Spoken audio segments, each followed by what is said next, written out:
原来传说中的美食金字塔根本就不是一座塔。泽布拉凭借他超强的音波感觉到这个金字塔其实只是该建筑的一个顶端而已，而这座神秘的建筑简直就是深不见底呀！小松因为之前在沙漠中行走的时候不小心被流沙卷走了，此刻他醒来发现自己身处在一个巨大的建筑之内。他依稀记得在途中遇见了很多的猛兽，不过此刻却全然不见他们的踪影。孤身一人的小松此刻害怕极了。突然一个大怪兽出现在了小松的面前，小松手无缚鸡之力，又没有任何的防御工具，人都要被吓没了。不过好在泽布拉隔空放出了他的威吓弹，震慑住了这只大怪兽，把他成功的吓跑了。没有了阿努和泽布拉在身边，小松随时都可能有丧命的危险，所以他们必须马上找到小松。奈何这金字塔里面也真是9曲18弯呐，简直就是一个大迷宫啊！还好有泽布拉的音波地图作为道路导航，否则他们可能这辈子都找不到小松。小松在这个迷宫里面到处乱窜，根本就摸不着头脑，还不小心摔了一跤。不过也正是这一跤让他看到了这个测路仪，在指示灯的帮助下，小松勇敢地往前走着，他想要快速地寻找到传说中的甘甜可乐。小松无意之间发现了一个闪着亮光的东西，等他走近一看，发现上面写着一些奇怪的图案字符。他正要仔细阅读的时候，突然后面出现了一个奇丑无比的尖嘴怪物。在泽布拉的阴盾保护下，这个怪物根本没有办法伤及小松分毫。不过随着他的强烈攻击，这个阴盾的保护也越来越弱了，所以小松必须想办法赶紧逃离这里。正好此刻又出现了另外一个大怪物，这2个怪物都想吃掉小松，因此2个人展开了一场决斗。在他2人相争的时候，小松趁机逃走了，还带走了刚刚那本神秘的书。阿努和泽布拉由于他们2个人的前期体力耗费太大，所以此刻需要大量的食材补充能量。2人一路过关斩将，将所有的怪兽都变成了自己的食材。终于泽布拉补充好了能量，又可以使出他的大招了。泽布拉再次使出他的回声地图，发现小松在逃跑中不小心跑错了道路，即将面临一个大危险。重点在于连泽布拉的威吓弹也不能够恐吓住眼前这个大怪物。还好小松现在就在他的脚底下，于是泽布拉直接使出了他的声波火箭炮，这几层的建筑瞬间崩塌，一块大石头眼看就要砸中小松。阿努即刻使出了他的手刀，将这块石头劈成了2半，才让小松躲过了这场灾难。阿努突然在这个怪兽身上闻到了可乐的味道，这是怎么回事？他们还没有反应过来，就遭受到了这个怪物的袭击，这可把泽布拉给激怒了。只见他一招一招的使出他的大招，瞬间破坏力达到满级。随着他所有的招数用尽，却发现这个怪物居然毫发无伤。阿努在此前梅尔克那里得知甘甜可乐会长在金字塔某个怪物的体内，所以他闻到可乐的味道绝对不会错。甘甜可乐就在眼前这个怪物的体内，于是2人瞬间战斗力拉满，同时呼唤出了他们的食兽，准备联手打败这个怪物。此时的小松却发现，刚刚那本神秘的书上居然记载着食物的烹饪方式，上面就有关于这个猛兽的记录。泽布拉和阿努2人联手都没有办法打败这个怪物。趁着2人被打退的时候，小松告诉了阿努这本秘书的事。这本书上记录着甘甜可乐并不是这个怪物的血，而是他的眼泪。小松顺便还向他们展示了这本书上记录着各种美食的制作方法。这个时候阿努才反应过来，为什么此前他们2人同时享用同一种食物的时候会有2种不一样的感觉，原来是因为吃的方法不对。阿努和泽布拉冲在前面，而小松则在后面按照食谱上的记载指导他们2人如何捕获眼前这个怪物。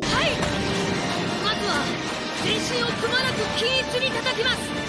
ちょうど肉叩きで肉の繊維を柔らかくする感じです。泽布拉使出他的音波火箭炮完成了这一步骤，接着阿努对着这个怪物的胸脯使出了10连钉拳。小松再次集中精神准备料理，接着阿努使出了一腿飞刀刮掉了这个怪物背上的鳞片，之后2人跳到了这个怪物的翅膀两边，同时扯下了它的羽毛。此刻怪物的泪腺已经逐渐膨胀了起来，看来离他流出眼泪已经不远了。小松此刻突然明白过来，原来这个怪物是要通过眼泪把自己体内多余的葡萄糖排出来，而这些葡萄糖就是甘甜可乐的原料。此时只差最后2步了，只需要他们2人再将这个怪物肩膀上的肉往里面揉开，使它里面的2氧化碳能够充分的和眼泪结合到一起，之后再攻击它的尾巴。这个怪物终于耐不住打了，流下了它宝贵的眼泪。只见这些眼泪就像水柱一样冲了下来，看得3个人魂儿都丢了。这金光点点的眼泪就是他们梦寐以求的甘甜可乐呀！正在小松准备上去接的时候，突然被捅了一拳，瞬间倒地。那么他们到底能否顺利得到可乐呢？好了，看完记得点赞关注小西哦。美食界里我阿努，万人称我美食家，大声呐喊奥利给，美食全都进我胃。我们下期再见。